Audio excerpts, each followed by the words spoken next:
بسم اللہ الرحمن الرحیم لقد جاءکم رسول من انفسکم عزیز علیہ ما عنتم حریص علیکم بالمؤمنین رؤوف الرحیم۔ ناظرین اکرام، نبی اکرم صلی اللہ علیہ وسلم اہل ایمان کے متعلق اس قدر حریص تھے کہ آپ نے دنیا کی منفعت بھی ان کو دی اور آخرت کی منفعت بھی ان کو بتائی۔ آپ علیہ الصلوۃ والسلام روحانیت کے بھی نبی تھے اور مادیت کے نبی تھے۔ آپ علیہ الصلوۃ والسلام دنیا کے بھی امام اور نبی تھے، آخرت کے بھی امام اور نبی ہیں۔ بلکہ ایک حدیث میں آپ علیہ الصلوۃ والسلام نے یہاں تک فرما دیا کہ ہر وہ عمل اور ہر وہ چیز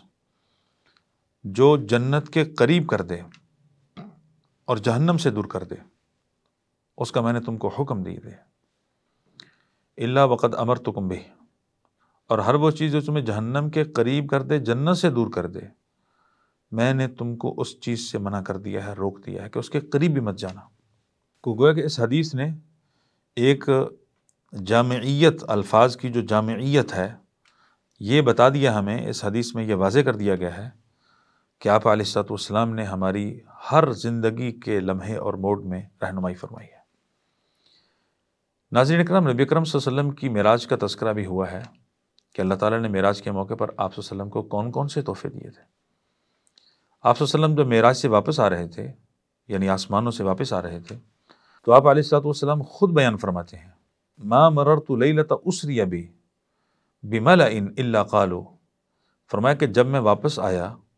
اور جس کسی فرشتے کے پاس سے میں گزرتا تھا اور وہ فرشتہ مجھے کہتا تھا کہ اے محمد کریم صلی اللہ علیہ وسلم، مر امتک بالحجامہ، کہ آپ اپنی امت کو حجامے کا حکم دیں، حجامے کے یعنی سینگی لگوانے کا حکم دیں۔ آپ صلی اللہ علیہ وسلم نے فرمایا کہ جس فرشتے کے پاس سے میں گزرا ہوں اس نے مجھے یہی کہا ہے۔ تو یہ فرشتوں کا رسول اللہ صلی اللہ علیہ وسلم کو کہنا، یہ اس بات کی دلیل ہے کہ فرشتے اپنی مرضی سے نہیں کہہ رہے بلکہ وہ اللہ کے حکم سے کہہ رہے ہیں۔ فرشتوں کے متعلق تو قرآن مجید نے یہ بیان کر دیا ہے کہ لا یعصون اللہ فیما امرہم، کہ وہ اللہ تعالیٰ کے حکم کی کبھی بھی نافرمانی اور سرتابی نہیں کرتے، بلکہ وہ ہمیشہ سرتا پیر جو ہے وہ اطاعت کا مظاہرہ کرتے ہیں۔ ناظرین اکرام، نبی اکرم صلی اللہ علیہ وسلم کو یہ حجامے کے متعلق تاکید کرنا فرشتوں کا، یہ اس بات کی دلیل ہے کہ اللہ رب العزت نے امت کی بیماریوں کی جو شفا ہے وہ اس علاج میں رکھی ہوئی ہے۔ ایک اور حدیث میں جو کہ سنن نبی داؤد کی ہے اور سنن ابن ماجہ کی ہے کہ آپ علیہ الصلوۃ والسلام کو فرشتے نے مخاطب کر کے کہا کہ علیک یا محمد بالحجامہ، کہ اے محمد کریم صلی اللہ علیہ وسلم، آپ کے اوپر حجامہ فرض ہے یا لاگو ہے یا لازم کر دیا گیا ہے۔ نبی اکرم صلی اللہ علیہ وسلم نے صحیح بخاری کی حدیث میں خود واضح فرمایا کہ فإن فیہ شفا، کہ اس کے اندر شفا ہے، جیسے قرآن مجید کے متعلق اللہ رب العزت نے فرمایا کہ یہ وشفاء لما فی الصدور ہے، جیسے شہد کے متعلق فرمایا کہ فیہ شفاء للناس ہے۔ رسول اللہ صلی اللہ علیہ وسلم نے ایسے ہی حدیث میں حجامے کے متعلق یہ فرمایا کہ فإن فیہ شفا، کہ اس کے اندر شفا ہے۔ ایک ماہر معالج اور اسی طرح جو پڑھا لکھا ہے وہ یہ جان سکتا ہے کہ کس مرض کے لیے حجامہ کہاں لگوانا چاہیے۔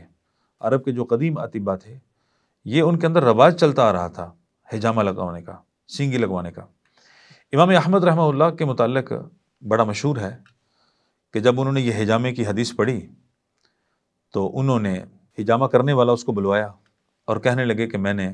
ساری احادیث جو آج تک میں نے پڑھی ہیں میں نے ان پر عمل کیا ہے، لیکن یہ حجامے کی واحد حدیث ہے جس پر میں نے عمل نہیں کیا، تو میں چاہتا ہوں کہ اس سے پہلے کہ میں اگلی حدیث کا سبق شروع کروں، میرا پہلے حجامہ لگوائیے۔ ناظرین اکرام، نبی اکرم صلی اللہ علیہ وسلم کی